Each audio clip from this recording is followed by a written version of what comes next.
The chariot did not conquer Bronze Age battlefields by smashing through infantry like an ancient tank. Its power came from something more complex.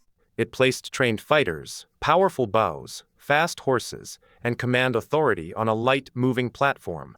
On suitable ground, it could deliver missile fire, scout ahead of an army, carry commanders across the battlefield, exploit a broken formation, and pursue an enemy already beginning to retreat. By the late Bronze Age, the great powers of the Near East were maintaining entire chariot forces. Egypt and the Hittite kingdom brought them together on a vast scale at Kadesh. Kings displayed them in royal art. Elites carried their status into battle. States invested in the horses, craftsmen, trainers, and crews required to keep them moving. Yet the chariot was fragile. It depended on prepared horses, skilled handling, open terrain, reliable maintenance, and infantry support. It could not simply go anywhere. It did not replace the rest of the army, and it did not make its owner invincible. So why did this light, two-wheeled vehicle become the closest thing the Bronze Age possessed to a superweapon? The answer begins in a world that already knew the wheel, but had not yet made it fast enough. During the 3rd millennium BCE, societies in the Near East used carts and heavy-wheeled vehicles. Some appeared in military imagery, but these machines usually relied on solid wheels and substantial wooden construction. They could carry people, goods, or weapons, but weight limited their speed and maneuverability. They were war vehicles. They were not yet true chariots. The decisive change was a new combination of existing ideas. Spoked wheels reduced weight. A light chassis reduced it further. Horses provided the traction, while improved tack and control equipment allowed a crew to manage a pair of animals moving together. Each change mattered because speed depended on the entire vehicle. A light body fitted to heavy wheels would still be slow. Fast horses attached to a badly controlled vehicle would be dangerous to their own crew. A strong wheel mounted on an oversized platform would preserve weight rather than remove it. The true chariot appeared when these elements worked together. The earliest stages of that development remain debated. Strong archaeological evidence comes from the Sintashta-related world of the northern Eurasian steppe around the turn of the 2nd millennium BCE. Burials from this wider archaeological tradition contain wheel pits, horse remains, cheek pieces, and other evidence associated with early horse-drawn chariots. This has given the steppe an increasingly important place in explanations of the chariot's origin. But the evidence does not establish one simple line of invention and expansion. Earlier wheeled traditions already existed in Western Asia, and some scholars emphasize local development or parallel stages in the Near East. By around 1900 BCE, pictorial representations of chariots were appearing on cylinder seals from central Anatolia. The broad transformation is clearer than the exact route. Around the beginning of the 2nd millennium BCE, the light horse-drawn chariot emerged. Over the following centuries, the technology spread across societies connected by migration, exchange, warfare, and elite competition. A vehicle associated with open landscapes and mobile communities entered the military systems of some of the wealthiest states in the ancient world. But speed alone did not make it decisive.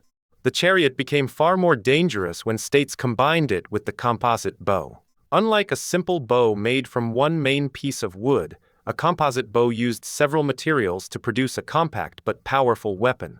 In the chariot, this mattered.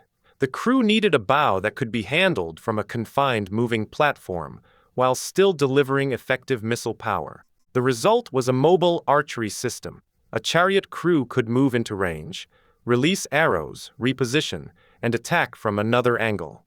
It could harass troops before close combat, threaten exposed formations, or exploit confusion after a line began to break. It could also perform reconnaissance and carry orders. A commander in a chariot could move more rapidly than infantry and maintain contact across parts of a battlefield or marching army. Regional practices varied. Some chariot forces may have been used more aggressively in close action, and the evidence does not support one universal doctrine across every society and century. But the safest conclusion is also the most important. Most Bronze Age chariots were not armored rams. They were mobile fighting platforms. That distinction explains both their strength and their limitations. The chariot worked best where the ground allowed horses and wheels to maintain speed. Open and semi-open terrain rewarded mobility. Broken, steep, heavily obstructed, or unstable ground reduced the advantage. A vehicle that depended on two fast animals and two light wheels could not ignore the landscape. Nor could it ignore infantry. Royal images often place the king and his chariot at the center of battle. This was partly a statement of power. It did not mean that infantry had become irrelevant. Foot soldiers still held ground, protected positions, fought in terrain unsuitable for vehicles, and sustained the larger army. Chariots could disrupt, scout, harass, command, pursue, and exploit. Infantry still gave the army weight and endurance. The chariot therefore belonged inside a combined force. And even then, the vehicle itself was only the most visible part of the weapon. Behind every operational chariot stood a chain of specialists and resources. The horses had to be acquired, fed, conditioned, controlled, and kept healthy. Crews had to learn how to drive and fight, while the platform moved beneath them. Craftsmen had to shape the chassis, construct the wheels, prepare fittings, maintain the tack, and repair damage. A light vehicle could be fast because its construction was precise. The same lightness could also make it vulnerable to wear or breakage. The horses created another problem. They were not interchangeable engines. Their endurance depended on training, feeding, pacing, and care. Around 1400 BCE, a horse training text associated with Kikuli, a Mitanni master trainer in the Hittite world, recorded detailed conditioning methods. The text does not reveal the whole doctrine of chariot warfare. It does reveal the level of specialist knowledge required to prepare horses for sustained performance. That changes the meaning of the vehicle. A society could see a chariot and understand its visible design. That did not mean it could immediately create an effective chariot force. It needed suitable horses. It needed trainers who understood how to condition them. It needed crews with enough time to practice. It needed workshops capable of producing and maintaining light vehicles. It needed resources to replace damaged equipment and exhausted animals. And it needed a political system capable of paying for all of it. This made chariot warfare expensive. The cost favored rulers, courts, and elites with access to surplus resources. Chariot crews became associated with status partly because the role demanded rare skills and expensive equipment. The vehicle's military value strengthened its prestige, while its prestige encouraged states to invest in it. The chariot became both a weapon and a social institution. Possessing one displayed wealth. Possessing hundreds demonstrated state power. This helps explain why the chariot spread so successfully through the competitive political world of the Late Bronze Age. Major states were not simply copying a machine, they were building institutions around it. Egypt provides one of the clearest examples. The chariot was not invented in Egypt. It entered Egyptian warfare during the transition from the Second Intermediate Period into the New Kingdom. Early New Kingdom rulers adopted the technology while restoring Egyptian control and building the capacity to project force beyond the kingdom's traditional frontiers. Egyptian power did not grow because one foreign machine suddenly solved every military problem. Egyptian rulers integrated the chariot into a larger system. They paired it with the composite bow. They supported specialist crews. They used chariot forces alongside infantry. They incorporated the vehicle into royal ideology and the organization of imperial campaigning. By the 15th century BCE, campaigns associated with Thutmose III show the mature place of chariotry inside Egyptian warfare. The chariot gave an expanding state several advantages at once. It increased the mobility of elite fighters. It improved reconnaissance and battlefield communication. It provided mobile missile power. It gave commanders a means of exploiting open terrain and responding more rapidly as conditions changed. But none of those advantages operated independently. A fast vehicle without reliable intelligence could move rapidly in the wrong direction. A powerful bow without trained horses could not maintain a stable fighting platform. A successful chariot attack without infantry support might disrupt an enemy without securing the field. The system worked because its parts supported one another. By the 13th century BCE, Chariot warfare had become one of the defining features of great power conflict in the Near East. Its most famous symbol was Kadesh. Around 175 BCE, the forces of the Egyptian king Ramesses II and the Hittite king Muwatalli II fought for control of a strategically important region in Syria. Both states could field substantial chariot forces. Both had the administrative and military capacity to move men, horses, vehicles, and supplies across long distances. Kadesh is often remembered as one of history's great chariot battles. It should also be remembered as evidence of how demanding chariot warfare had become. Concentrating the vehicles was not enough. Their effectiveness depended on intelligence, timing, coordination, terrain, command, and the movement of supporting troops. The battle is difficult to reconstruct with complete confidence. Much of the surviving evidence comes from Egyptian royal or royal-sponsored accounts, and those accounts were designed to present the king's actions in a favorable light. Inconsistencies and ideological purposes complicate any precise tactical narrative, but the larger meaning is clear. At Kadesh, the chariot stood at the center of interstate warfare. It was no longer an experimental vehicle or a rare symbol. It had become an institutional arm maintained by rival great powers. And even at this peak, it could not remove uncertainty.